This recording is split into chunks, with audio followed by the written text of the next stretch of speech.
Welcome back. Over the weekend, more than 40 women gathering at the historic Capitol Theater to compete in the Miss Utah Scholarship Competition, and Miss Timpanogos remains. She's now Miss Utah. Jordyn Bristol joining us live now. Jordyn, congratulations. Thank you so much. Okay, give me all the details. What was it like getting that crown put on your head? It was so surreal. I kind of blacked out a little bit. It's just a lot of shock, a lot of emotions, a lot of excitement, and just overwhelming joy that it finally was me that was being called as Miss Utah, and just so excited for what's about to come. Walk me through how you get to this point. Like, you're Miss Timpanogos, you compete in pageants up until that point? Like, how does it work? Yeah, I did. So I personally started competing when I was 8. I started in the National American Miss system. I had a neighbor who competed. And so I just saw myself kind of staying within pageantry. At the age of 16, I competed for Miss California's Outstanding Teen, which is the Miss America's Teen program. And then when I moved here, I decided that I needed to get some more college scholarships. And I had all the dresses, I had all the platform, I had the talent. So I just decided to start competing in Miss Utah.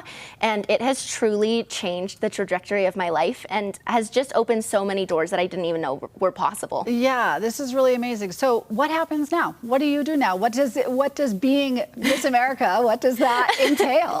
It's a lot Miss of Utah, I should say. I mean, we'll take Miss America. I mean, Miss Utah I'll manifest in Miss it. America. Yes, that's the next step. Yes, it is. It's a lot of craziness, a lot of moving parts, but I am so excited to be walking the Miss America stage in 10 short and also very quick weeks in Orlando, 10 Florida. weeks, okay. Yes. So the very first week of September, I will be in Florida competing for the title of Miss America.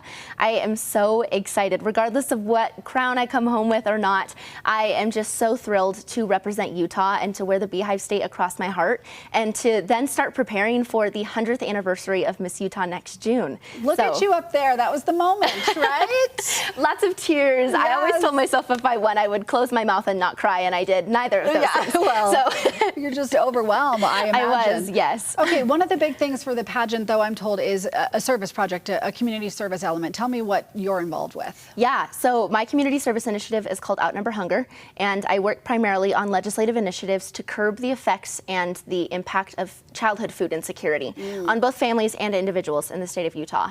There are 1 in 6 kids statewide that will wake up tomorrow morning hungry. And so I work with different organizations, Utahns Against Hunger, the Policy Project, the American Heart Association of Utah, as well as just my own network and my own connections to try and alleviate this stress as much as possible. In the most recent legislative session last February, I was able to assist in the passing of House Bill 100, which removed the reduced meal program and making it free for all qualifying students. I remember covering this bill. Yes, oh, great. I did. I cover the state legislature in my spare time here. You know, And it was so amazing to see that, you know, a bunch of people could show up in red and a sea of the Policy Project and the American Heart Association to just fight for a cause that was so important to all of us. It is so important to feed our nation and to feed the future of our nation. And food is not something that we have to fight for. It's not something that we have to earn. Food is a basic human need. And it's so crucial for these pieces of legislation to go through to help provide a better future and a better opportunity for these kids to get out of poverty while they're young. So cool. Okay, so what do you like most? I know it's been 4 days as Miss Utah, but what do you like most about being Miss Utah? I have had so many opportunities to be around children. And I think that there's something so, oh my goodness, just so impactful of being around little girls and them just looking up to me and knowing that I'm making a difference in their lives and in the lives of those around them.